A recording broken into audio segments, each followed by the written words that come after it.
sobre el diferencial semántico. Si ustedes se fijan, dice del idioma español. Esto de por qué el diferencial semántico del idioma español, pues porque lo hay en muchos otros idiomas. Lo hay en muchos otros idiomas. Me acabo de dar cuenta que empecé con la lámina que no quería, pero ahorita les pongo la que sí quiero. ¿Dónde está PDF?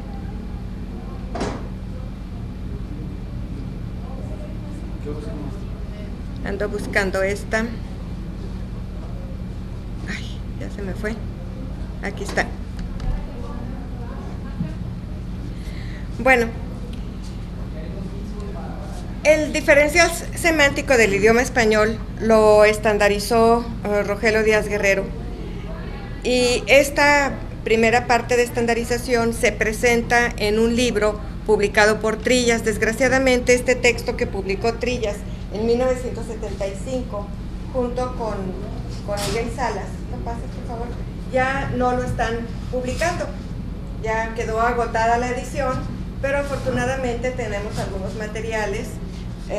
Yo tengo un ejemplar de la original y tengo algunas copias de las cuales les voy a pasar nada más para que se den cuenta que sí existe, ¿verdad?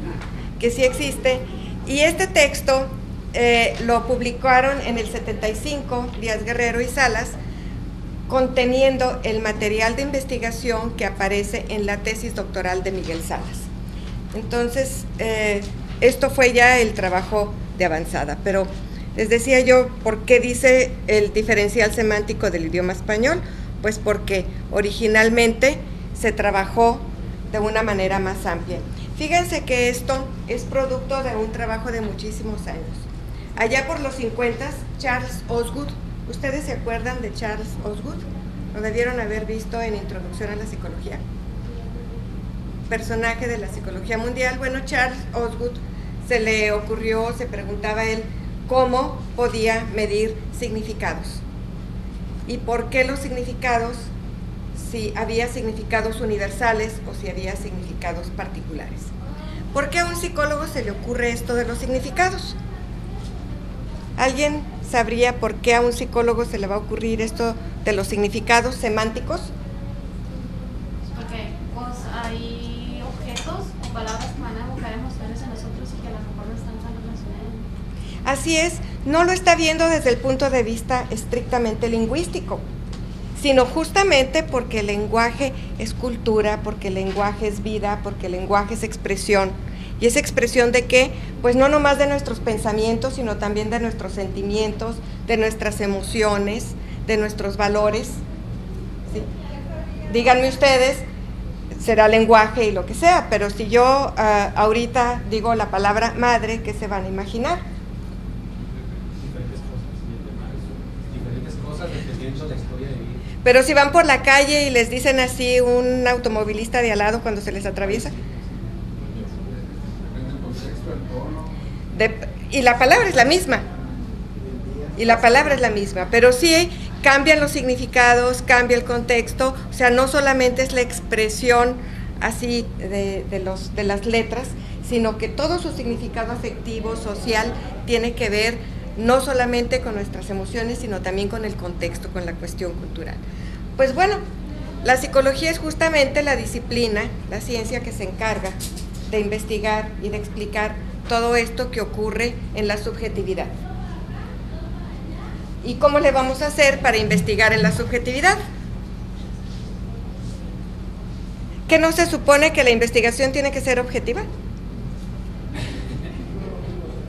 Entonces, ¿cómo le vamos a hacer?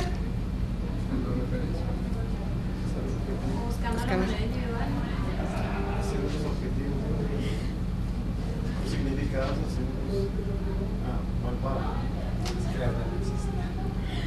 Pues, a ver, díganme ustedes, ¿quién de ustedes no piensa? Levante la mano. ¿Quién de ustedes no siente? Levante la mano. ¿Quién de ustedes no sueña? Levante la mano. Y todo eso que les dije, ¿qué es objetivo o subjetivo? Y fue objetivo que todos piensan, que todos sueñan, que todo. Entonces, explíquenme, por favor, ¿es subjetivo o es objetivo? decía Díaz Guerrero, decía, no hay nada más objetivo que la subjetividad. ¿Qué nos ocurre entonces en la psicología? Pues que lo que tenemos que hacer es buscar estrategias de estudio, estrategias de análisis, estrategias de investigación objetivas para estudiar los procesos subjetivos. No se me confundan, no vamos a cosificar, no vamos a objetivizar la subjetividad. Vamos a estudiar la subjetividad, pero la vamos a estudiar objetivamente. Bueno, pues eso fue lo que pensó Osgood. ¿Cómo le vamos a hacer para investigar significados subjetivos, para estudiar objetivamente esos significados? Y ya se había hecho la idea de que probablemente eso hubiera significados universales, pero que también podía haber significados particulares. Entonces Charles Osgood se dedicó en una cantidad de países que ya se me olvidó el número, la mera verdad, ya no me acuerdo si eran 50 u 80, lo cual a estas alturas no hace mucha diferencia, pero en una gran cantidad de países se levantó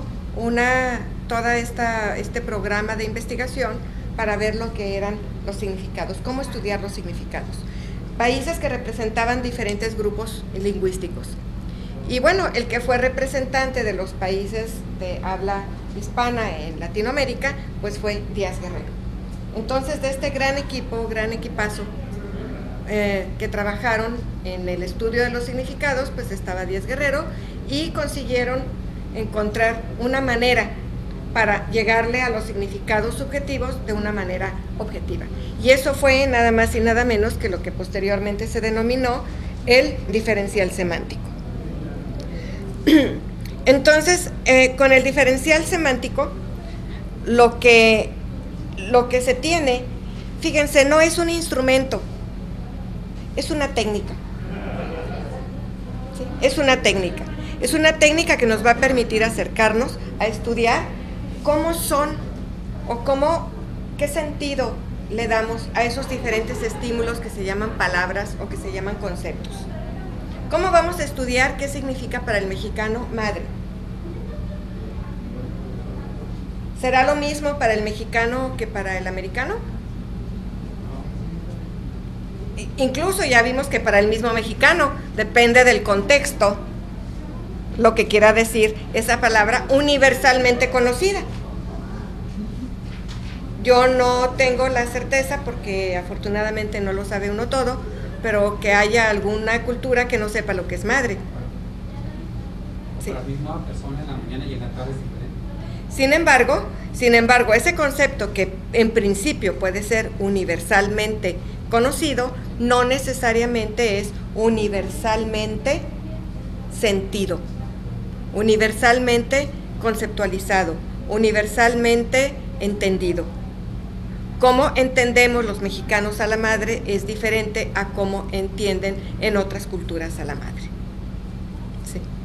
Incluso a lo mejor nosotros, de niños de una forma, de adultos de otra forma. Entonces, ese es el propósito del diferencial semántico. Buscar esas frases, objetos, palabras que se llaman estímulos. ¿Cuáles son esas connotaciones? Connotaciones quiere decir esos significados, ¿sí?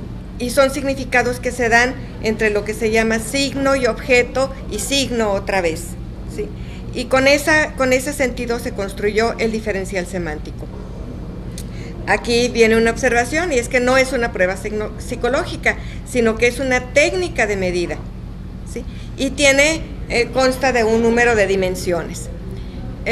Osgood y todo su gran grupo de colaboradores dijeron que el diferencial semántico no era otra cosa más que un instrumento de medida del significado connotativo de las palabras.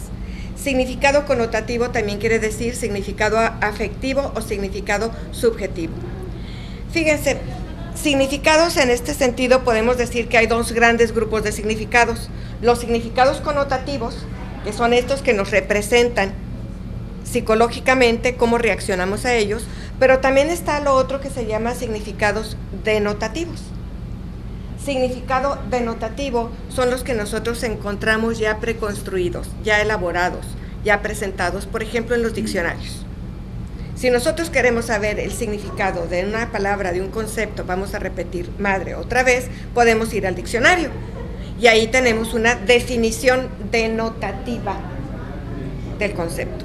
Pero si nosotros queremos saber qué significa para un grupo de personas o qué significa para una persona en un momento dado, entonces lo que nos interesa no es el significado denotativo, nos interesa el significado connotativo.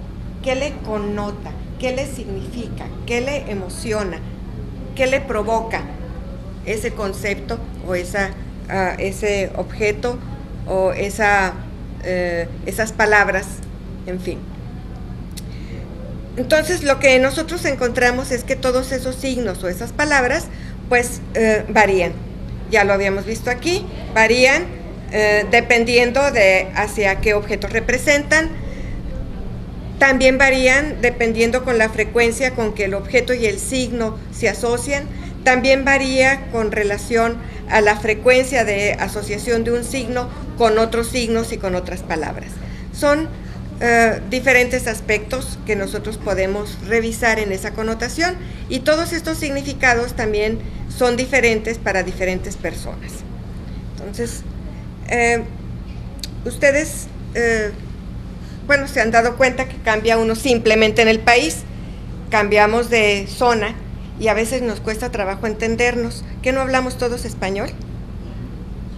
Pues fíjense que una vez estaba yo en Uruapan, Michoacán, con un primo, y me invitó a tomar un refresco, me invitó a una cafetería. Entonces llegamos y me dice, ¿qué gustas tomar? Digo, pues yo quiero una soda de naranja. Y ya llama al mesero y ya le dice que me pregunta, dice, ¿qué gusta? Le digo, una soda de naranja, y él pidió, ya no me acuerdo qué, una limonada, no sé qué. Total, que pasa el rato y le llevan a él lo que pidió, y a mí nada. Entonces llamamos al mesero otra vez, oiga, pues ¿qué pasó con lo que pedí? Pues ¿qué pidió? Pues una soda de naranja, pues ahí va. Bueno, no les voy a hacer largo el cuento porque yo me cansé de esperar. Allá al rato llega y me dice con un platito, y me dice, es que nomás tenemos de este sabor, y me lleva galletas de soda. O sea, galletas saladas. ¿Qué pasa? Pues que en Uruapan, Michoacán, no dicen soda, dicen refresco, o dicen coca, una coca de naranja o una limonada de naranja, pero no dicen soda. Soda es un término que usamos acá para decir al refresco. Pues sí, por eso no sabían qué llevarme y estaba hablando en español. Y así podemos tener una serie de anécdotas, ¿no? Con palabras tan simples. Una tía, vivía yo en el DF, y una tía me pidió una vez que cruzara la tiendita de enfrente y que le llevara para hacer que le comprara para hacer una ensalada o algo así. Ya llego yo y pido que quería unos tomates, ok. No, pues, había. ¿Cómo que no hay tomates? Pues no, ya después nos dimos cuenta. Ella lo que quería era los rojos, que nosotros decimos tomates, los de la catsup, y en el DF se llaman jitomates. Entonces los tomates es lo que nosotros llamamos tomatillo. O sea, a veces hay pequeños cambios, pero nos dan otro significado. Si yo le pregunto a mi tía para qué quiere los jitomates y ya me dice que para la ensalada, pues a lo mejor yo llego y los veo. Pero yo llegué y los pedí, pues no encontré, no tenían de los que ellos les llaman tomates. Entonces sí, fíjense cómo depende de la asociación, depende de signos, y los significados estos son muy obvios los que les estoy diciendo, pero a veces hay cosas que no son tan obvias. A veces nosotros creemos que estamos diciendo lo mismo y no es verdad. A ver, para las mujeres, ¿qué es amor? Y para los hombres, ¿qué es amor? ¿Quiénes están casados? ¿Entienden lo mismo por matrimonio ustedes que sus parejas? ¿Están seguros?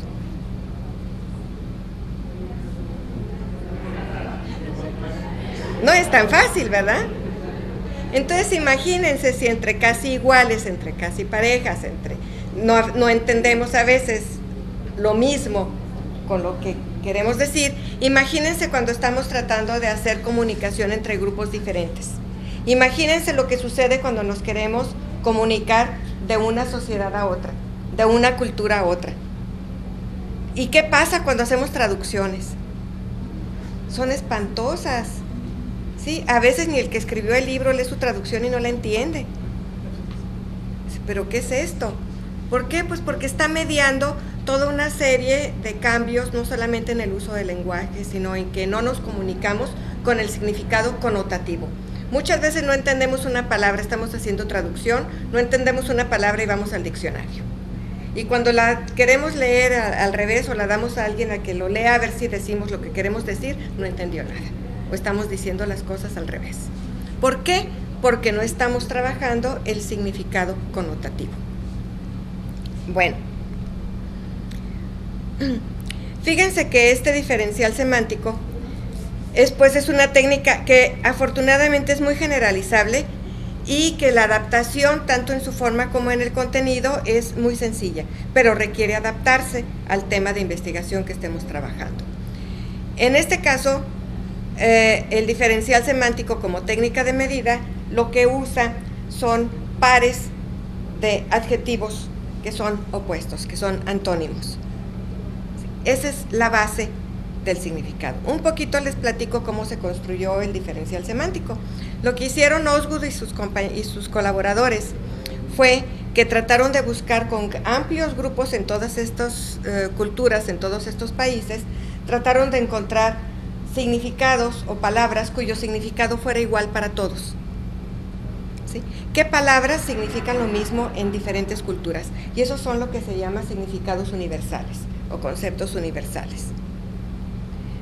Y bueno, se hicieron grupos con lluvia de ideas, en fin, pidiéndoles asociación libre, que dijeran lo que se les ocurría y luego qué significaban, se organizaron por grupos de significados, en fin, y se obtuvo una gran lista de adjetivos.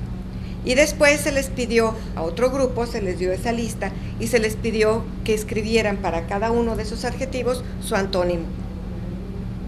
Y ahí se buscó entonces cuáles eran los pares que el polo positivo, vamos a llamarlo, y el polo negativo eran iguales en diferentes grupos culturales.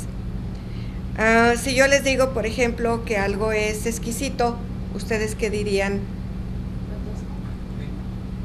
Grotesco, o sea, el antónimo. Grotesco.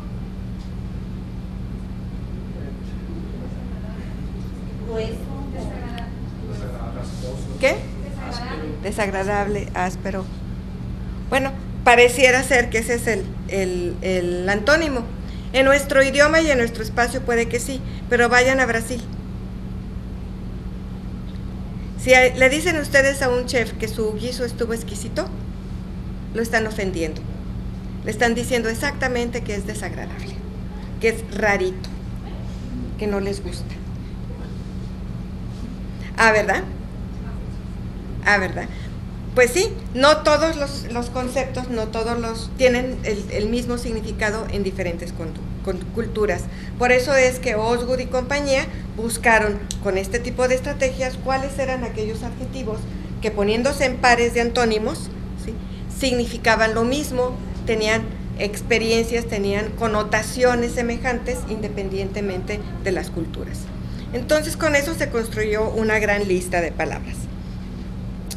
Estos conceptos o estas escalas bipolares que se llamaron, hay unos que se llaman típicos y hay otros que dependen de los propósitos de alguna investigación.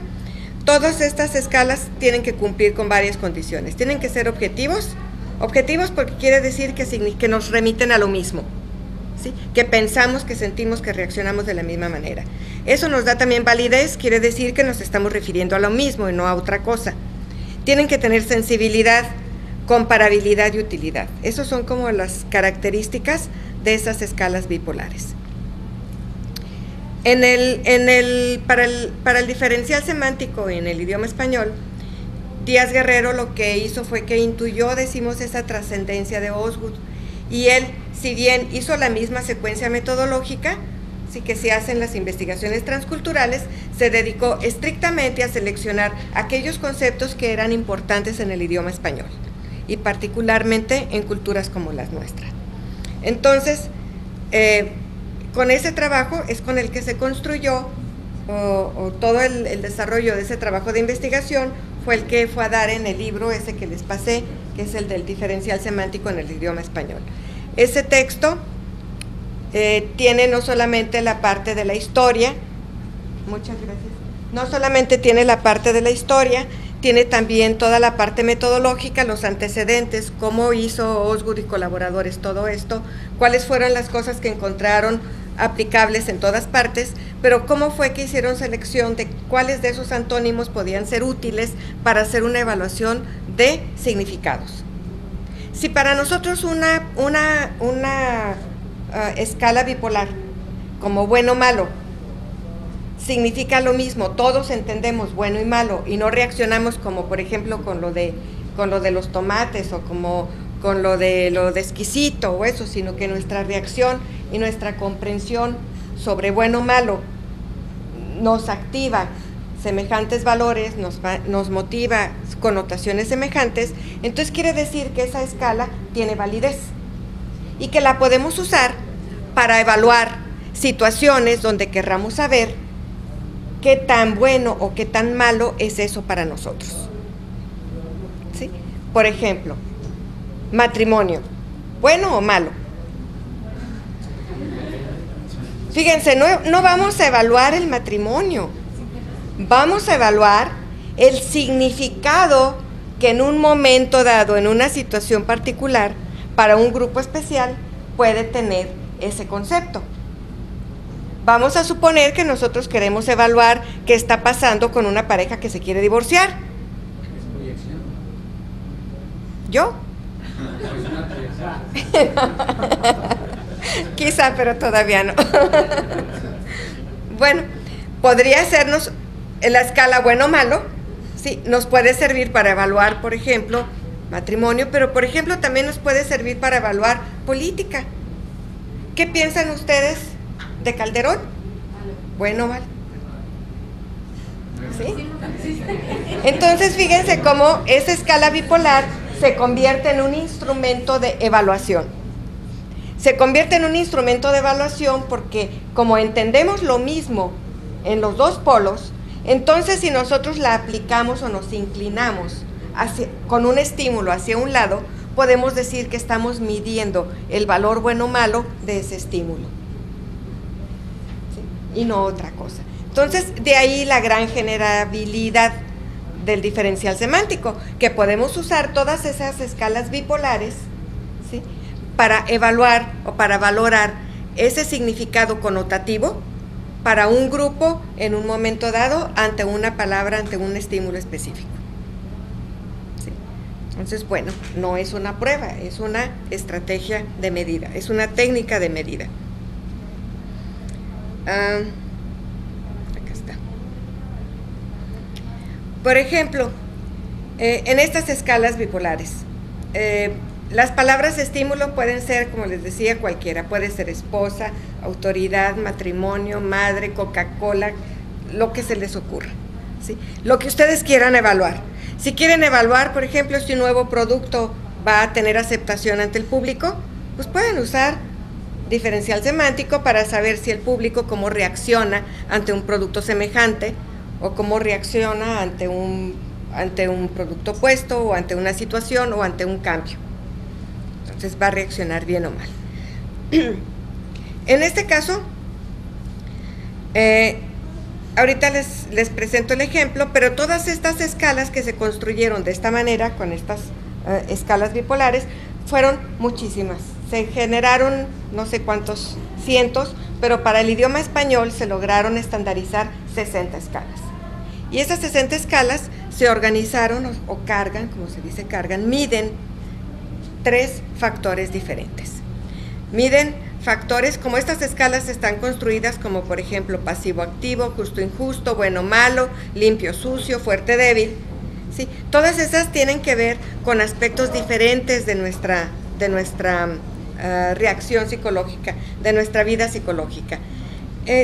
Estos polos tienen que ver, fíjense, si nosotros decimos activo-pasivo, será igual que si decimos fuerte, débil o malo, bueno. ¿Estaremos evaluando la misma dimensión con cada una de esas escalas?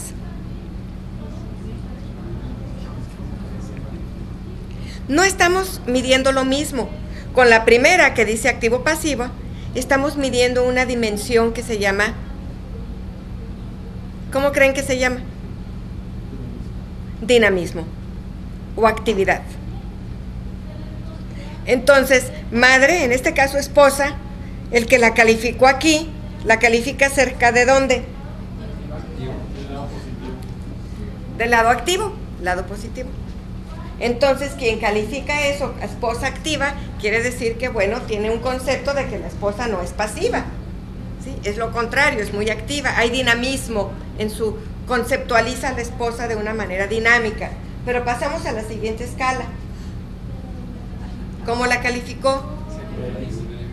Qué barbaridad, es muy activa, pero es débil. ¿Qué será esa escala? ¿Qué nos está hablando fuerte, débil? ¿Qué es? Potencia. Exactamente. Ese es el factor potencia o el factor poder. ¿Y la siguiente escala? ¿Buena, mala?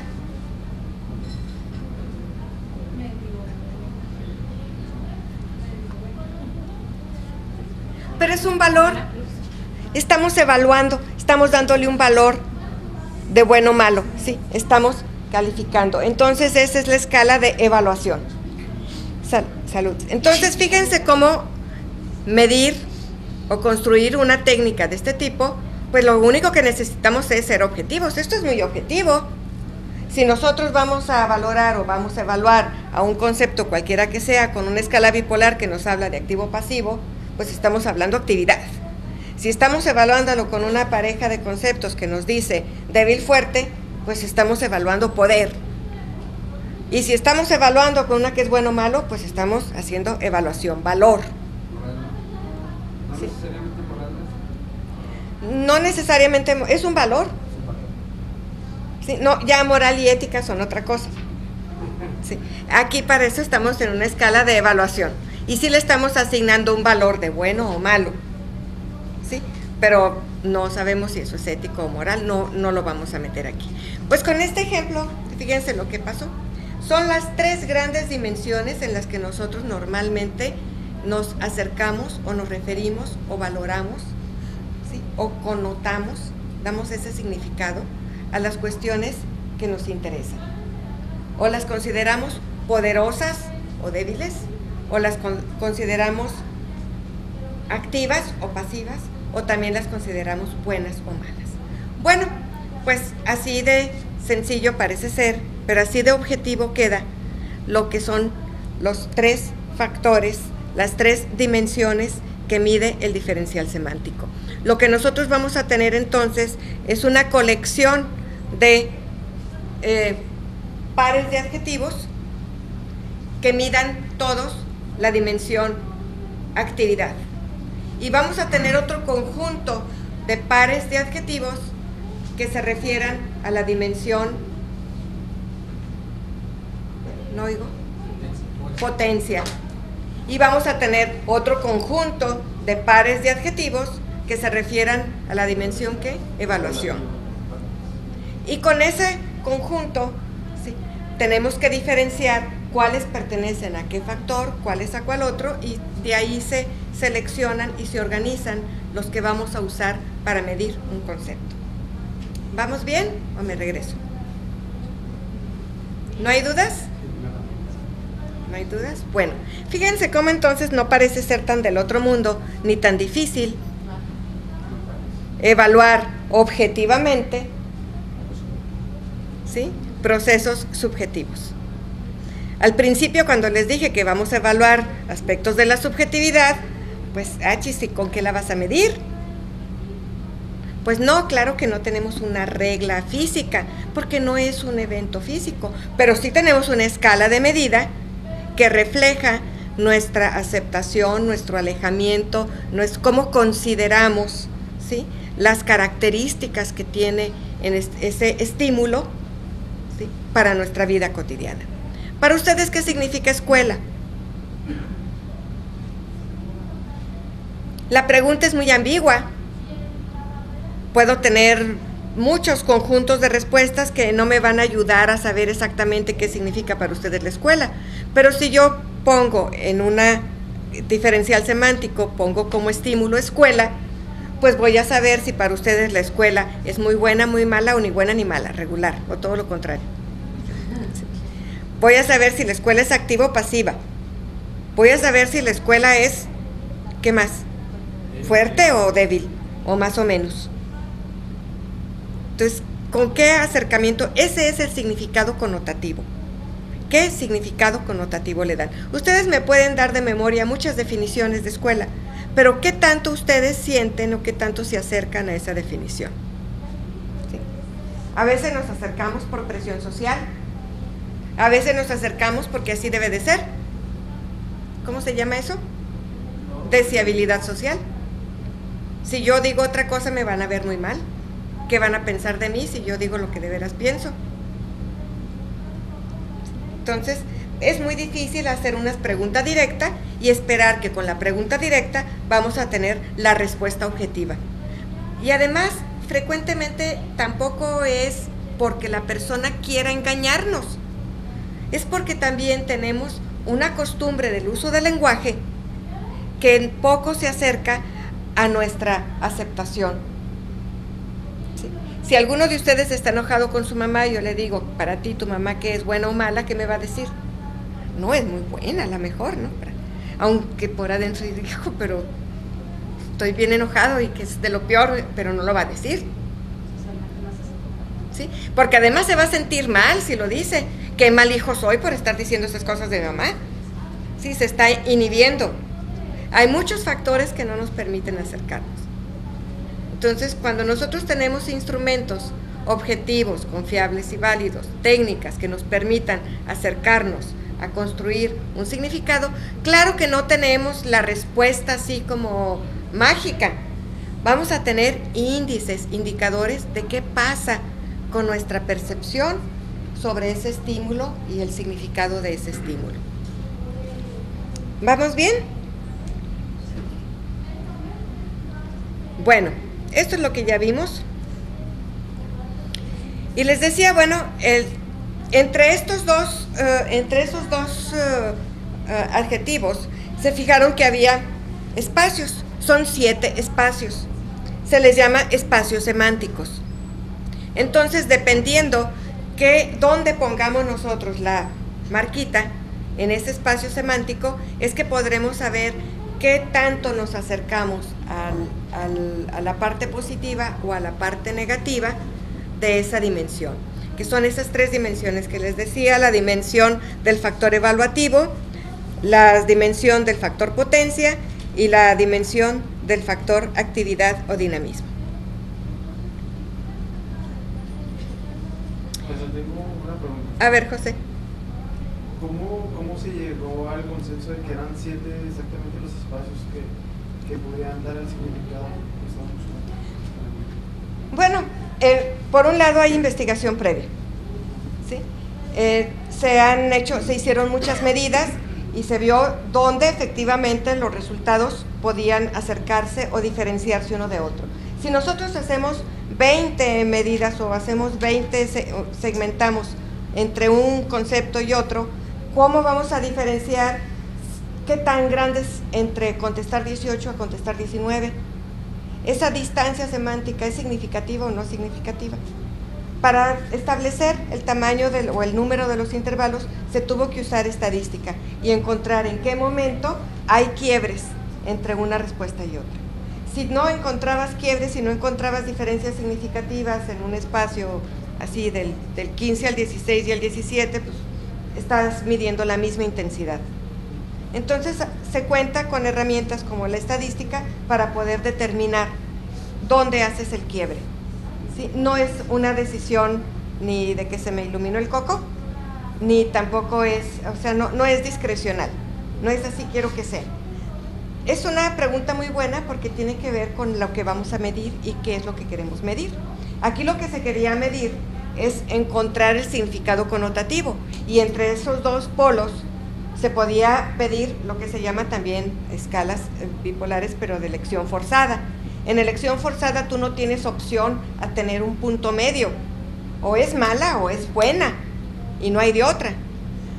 depende de lo que tú quieres medir. Si lo que tú quieres medir en un momento dado es hasta dónde eres capaz de dejar una situación por otra, ver lo que se llama rasgos, por ejemplo, de personalidad. Si en un momento dado quiero saber si tú eres más agresivo que pacífico, pues sí te pongo una serie de situaciones y te obligo a que me des respuestas. Si en un momento dado tú tienes una situación de vida, vas a tener que responder o no responder. No le vas a decir, ¿sabes qué peligro? Espérame tantito a ver cómo reacciona. ¿Sí? Tu reacción va a ser con tu manera de ser, con tus respuestas psicológicas, tus respuestas aprendidas, toda la cantidad de adrenalina que tengas y demás, pero vas a responder. Pero si yo te hago una prueba